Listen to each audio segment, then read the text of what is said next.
Hello all, and welcome finally to the movie we've been waiting over 8 years to see. The FNaF movie is without a doubt the most anticipated FNaF project yet, and with that comes many questions to answer. We're going to try and explain as much as we possibly can, from Garrett to Ella, and even touching on Henry Emily. This is a huge video with so much information, and of course, with heavy spoilers for the FNaF movie, so let's just get right in. In this video, we're going to start with one of our biggest questions. Why kidnap Garrett? It seems that this was a planned kidnapping, as we hear from Vanessa that this movie does not take place in Nebraska. Well, are we sure about that? In the movie, we hear this line. Love what you've done with the place.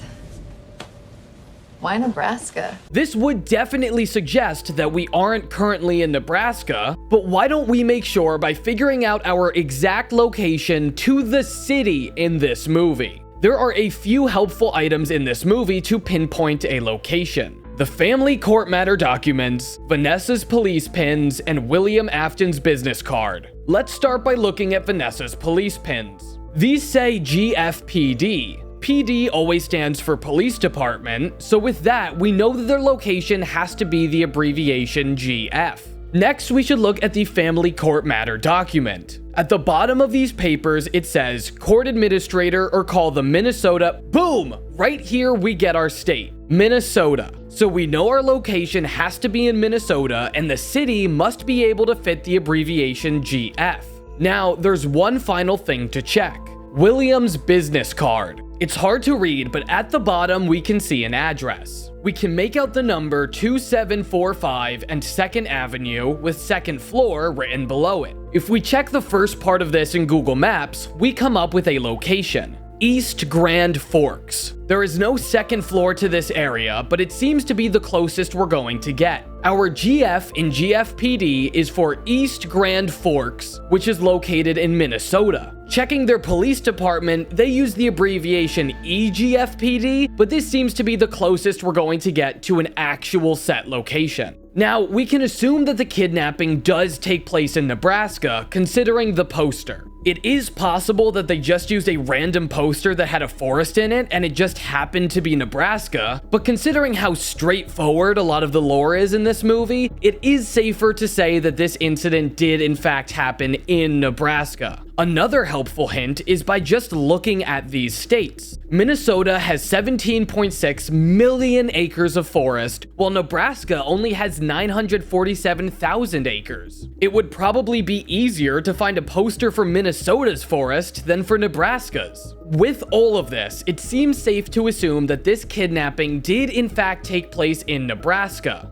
But now we need to ask, why Garrett? There is no way William just happened to be in Nebraska at the same time as the Schmidt family, and if this was an unplanned kidnapping, there is no way that hearing the name Schmidt over a decade later would have given William this intense of an emotional reaction. William is a serial killer. There has to be something connecting William Afton and the Schmidt family. But what could this be?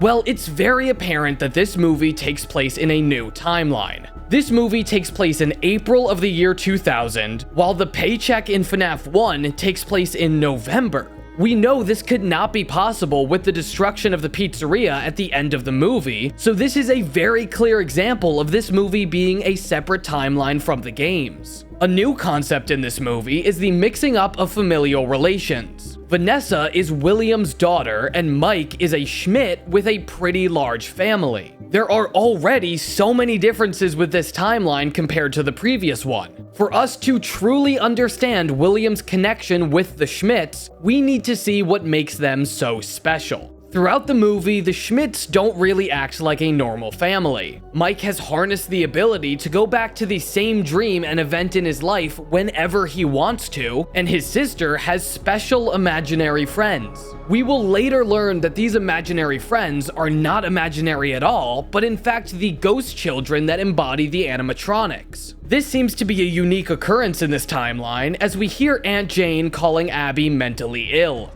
This degenerate is who they entrust with the well-being of a mentally ill child. If we can assume that the supernatural is just as uncommon in this movie timeline as our own, then the Schmidts could be seen as special in this way as well. Could it be possible that William targeted the Schmidts due to their connection with the supernatural? I don't think this is correct. William kidnapped Garrett over a decade before this movie takes place, which was around the time of his murders of the other children. It would seem very unlikely that William would know about a supernatural connection that Garrett would have to pretty fresh murders. This would be hard for us to really prove, as it is possible that Garrett was kidnapped before the initial 5 murders. There is no evidence of this idea, only speculation, so I think this might be a dead end. Well, let's see what else we can figure out. There are a few things we know. First of all, we know that William did in fact kidnap Garrett from this reveal at the end. Second of all, we know that the name Schmidt still has a meaning to William due to his shock when reading it. Third of all, we know that William didn't initially wish for Mike to die. Towards the end of the movie, we hear this. You had one job. One. Keep him in the dark and kill him if he got too close. William wanted Mike to be involved in Freddy's, but not to know the truth. Why? Well, he says that he wants a security guard to prevent any break-ins and vandalism because he's sentimental about the old place. However, there are some cracks in this explanation.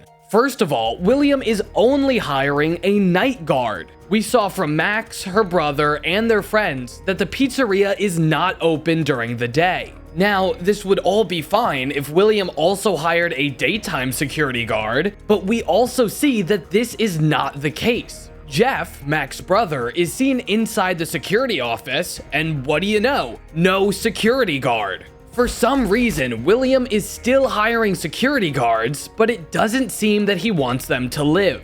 The only instruction he provides is in the form of a training tape, which doesn't go into the animatronics' violence. Even though William knows about the animatronics, he chooses not to warn people, but to keep hiring people instead. Now, it's pretty clear that he continues to hire people to either satiate his own bloodlust or that of the children. We know that the ghost children have violent tendencies as seen through the animatronics and the dream sequences, and William is a serial killer. He isn't hiring people for protection, he's hiring kills. There is, however, one exception. Mike Schmidt.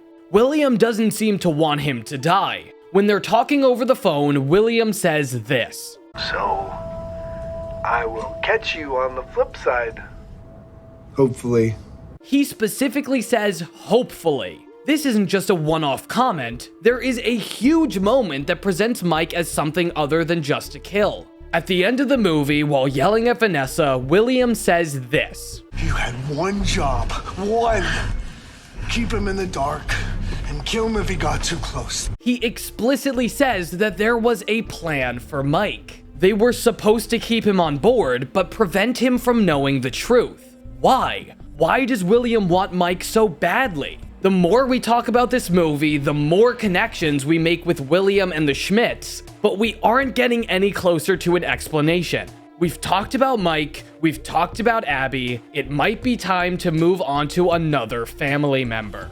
We mentioned previously that there was a training tape in the security office. This tape gives the basic rundown of how to do your job, what activities Freddy's provides, but we also get some behind the scenes. We can see an animatronic being worked on, and the first character besides Kim that we linger on.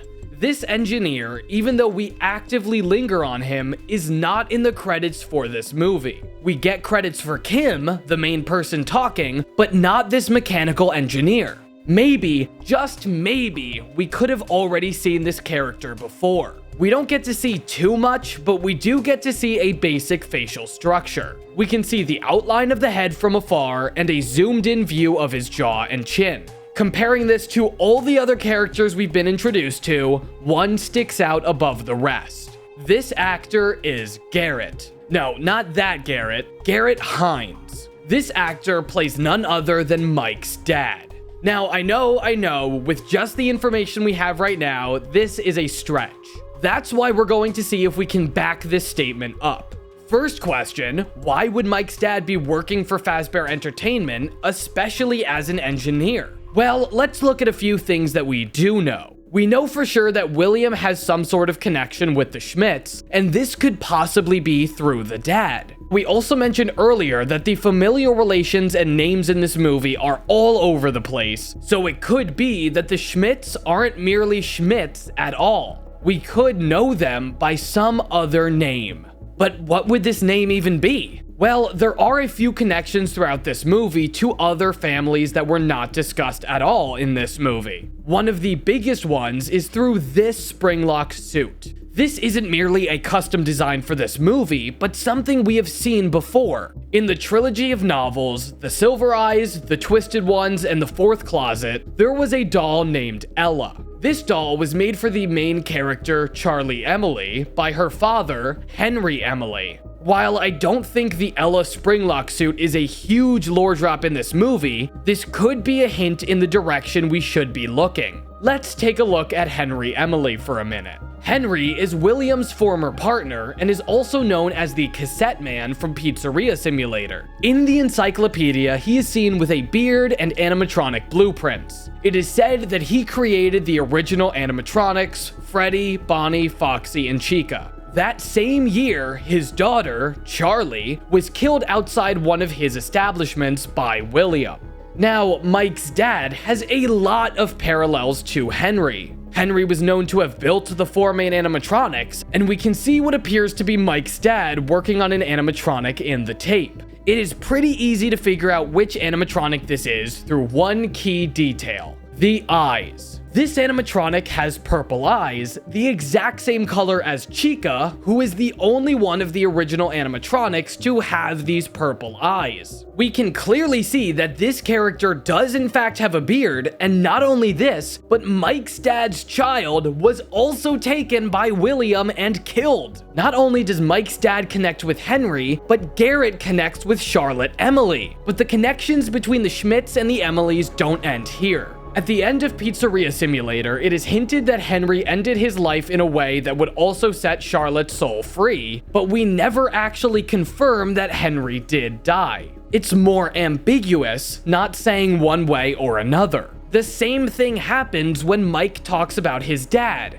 He mentions that his dad is no longer around in a way that could possibly suggest that Mike's dad ended his life, but never actually saying one way or another. The Schmidt family doesn't seem to just be the Schmidt family. They seem to be this timeline's Emilys. The dad, William's old business partner who created the original animatronics and eventually disappeared, supposedly taking his own life. And Garrett, the Emily family victim who was killed by William. This would explain William's surprise and want for Mike. The possibility for a new Henry is probably a very enticing one for him. Not only this, but having William and Mike's dad be close could explain why he was in Nebraska as well. We don't know if he was initially there as a friend or a foe, but either way would entice him to be around the Schmidts. Woo! We just answered a big ol' question. But there is still one final question to answer. What is up with Balloon Boy? He seems to just appear in specific places, but why?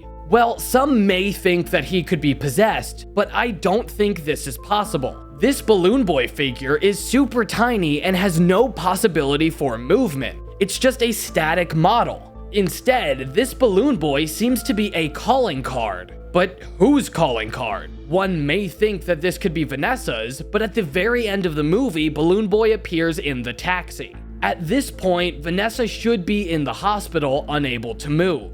There is a possibility that this sequence takes place much after the end of the movie, when Vanessa is better, but this seems unlikely.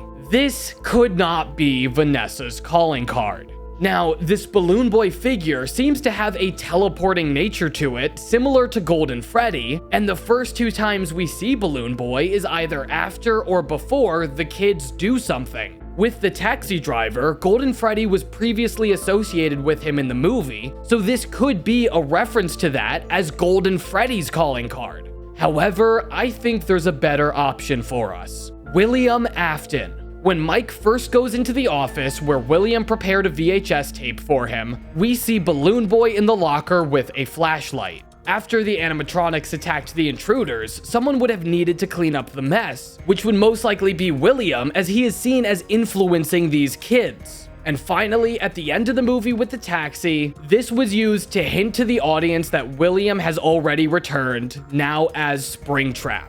The Balloon Boy figure is William Afton's calling card and a hint for the audience to be able to follow him throughout the movie. Wherever we see Balloon Boy, we know William was there. That was so much information. We were able to dissect the Schmidt family and connect them very tightly to the Emily family. Mike's dad, the equivalent of Henry, being the creator of the original animatronics and a close friend of William's, accidentally put a target on poor little Garrett's back. He went with them from East Grand Forks, Minnesota, all the way to Nebraska, where he kidnapped Garrett and eventually killed him. Once William read Mike's last name, he remembered his old business partner and offered Mike a position, hoping to get something out of it. However, Mike figured out the truth, causing William to step in, probably the same way he did with Mike's dad. This, my friends, is our FNaF movie theory. If you enjoyed this theory and want to hear more FNaF theories from us, click the card above to check out our FNaF Ruin Theories playlist, and check the description to see every single FNaF theory. If you want to see us analyze FNaF games to see if they're good or bad, check out our FNaF Analysis playlist. If you've already watched all of those and want to see other FNaF theories, make sure to ring that bell after subscribing to stay notified when we upload, because we're going to continue theorizing on new FNaF projects as they release. Thank you all so much for watching. If you enjoyed this video, make sure to leave a like, and if you enjoy my content, make sure to subscribe. Comment down below if you have any information that could either prove or disprove this theory. Once again, this is still just a theory, so it could always be disproven later when we learn more information. If you want to talk to my team and I directly, make sure to join our Discord or check out our subreddit. Once again, thank you all so much for watching, and I'll catch you in the next one.